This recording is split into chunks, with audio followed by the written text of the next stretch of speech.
മോഹൻലാലിനെ നായകനാക്കി തരുൺമൂർത്തി സംവിധാനം ചെയ്ത തുടരും കഴിഞ്ഞ വർഷത്തെ ഏറ്റവും വലിയ ഹിറ്റുകളിൽ ഒന്നായിരുന്നു. മോഹൻലാൽ ശോഭന കൂട്ടുകെട്ടായിരുന്നു സിനിമയിലെ ഏറ്റവും വലിയ പ്രത്യേകത. ശോഭന സിനിമയിലേക്ക് എത്തുന്നതിന് മുമ്പേ ആ വേഷങ്ങൾക്കായി നിരവധി നായകന്മാരുടെ പേരുകൾ വന്നിരുന്നു. ആശാ ശരത്തും ഇക്കൂട്ടത്തിൽ ഉണ്ടായിരുന്നു. ഇപ്പോഴിതാ അതിൻ്റെ കാര്യം തുറന്നു പറയുകയാണ് ആശാ ശരത്ത്.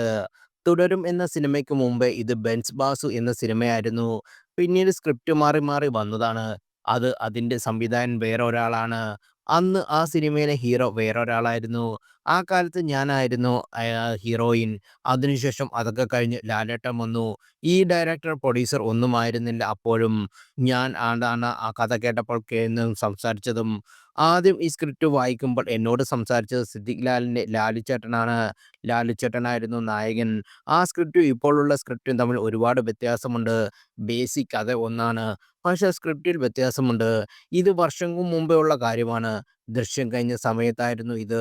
അത് കഴിഞ്ഞ് കാര്യങ്ങളെല്ലാം മാറി. കഥാപാത്രങ്ങൾ മാറി. ഇപ്പോഴുള്ള പ്രൊഡക്ഷനും സംവിധായകരും വന്നപ്പോൾ എന്നെ സമീപിച്ചില്ല. അതിന് മുമ്പുള്ള സമയത്താണ് ഇതൊക്കെയെന്ന് ആശാ ശരത്ത് പറഞ്ഞു.